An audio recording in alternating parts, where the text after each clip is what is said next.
Hello বন্ধুরা, আজকে তোমাদের সাথে আমি নতুন একটা রেসিপি শেয়ার করব। আর সেটা হচ্ছে নারকেল আর রুটি দিয়ে দুধ পেটা বানানো। তো দেখতে থাকো। এই তো দেখো, পরিমাণ মতো চিনি দিয়ে সাদা এলাচ আর তেজপাতা দিয়ে নারকেলটা মেখে নিলাম। এই পর্যায়ে দেখো, চুলার উপর আবার আমি তুলে দিলাম, দিয়ে ঢাকনাটা দিয়ে দিলাম। তারপর দেখো, ঢাকনাটা আবার নেমে নিয়ে ভালোভাবে নেড়ে চেড়ে দিলাম, অল্প একটু আর কি ভেজে নিব। এই তো দেখো, ভাজা প্রায় হয়ে গেছে।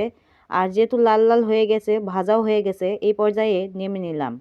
আর এই তো দেখো, আমি কিন্তু রুটি বেলা শুরু করে দিয়েছি। আগে থেকে গরম জল করে রাখছিলাম, এই জন্য আর কি রুটি তাড়াতাড়ি হয়ে গেল।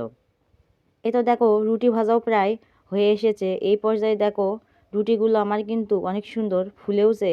এই তো রুটি ভাজা শেষ। আর এখন দেখো, দুধ গরম করব।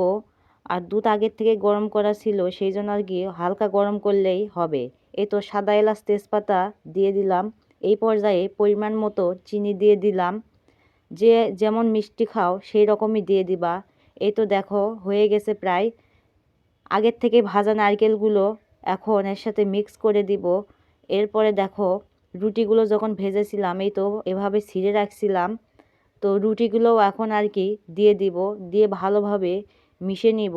আর এই পর্যায়ে দেখো কত সুন্দর কালারটা এসেছে, আর কতটা ঘন হয়ে গেছে। তো আমার রেসিপিটা কেমন লাগলো অবশ্যই জানাবা।